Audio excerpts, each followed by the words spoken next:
my name is John. I'm from the Irish Centre for High-End Computing, and I'd like to tell you about a package we've been writing over the last while called QXGraphDecompositions.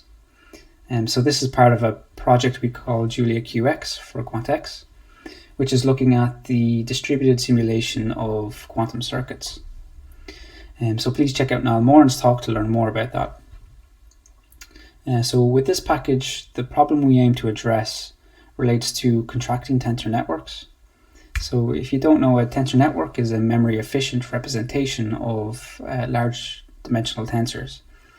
So with this representation, we take large tensors and break them up into products of smaller tensors, which are easier to store.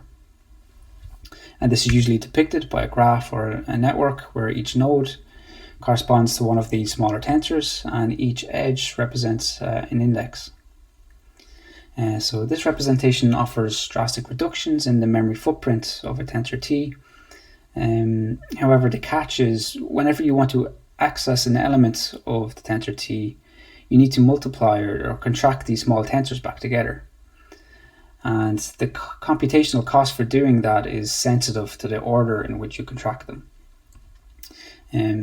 So this complicates things because a large fraction of all possible orderings turn out to be very inefficient, and it can be shown that finding the optimal contraction order is an NP-hard problem.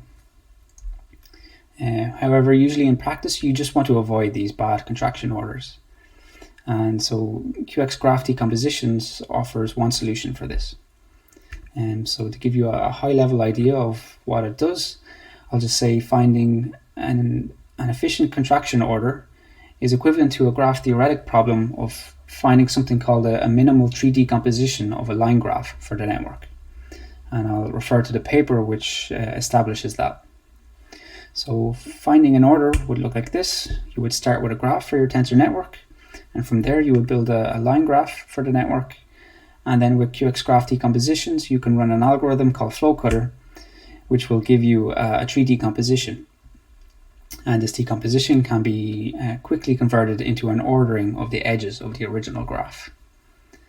So just to show you what this looks like in the REPL, if you start with a tensor network, you would from there build a graph for the network, convert that to a line graph, then run FlowCutter for say 120 seconds to get a tree decomposition. And then you can use QXGraphDecompositions to convert that into a contraction order, which is just an ordering on the edges of the original graph. So thank you for listening, and if you have any questions or comments, please reach out.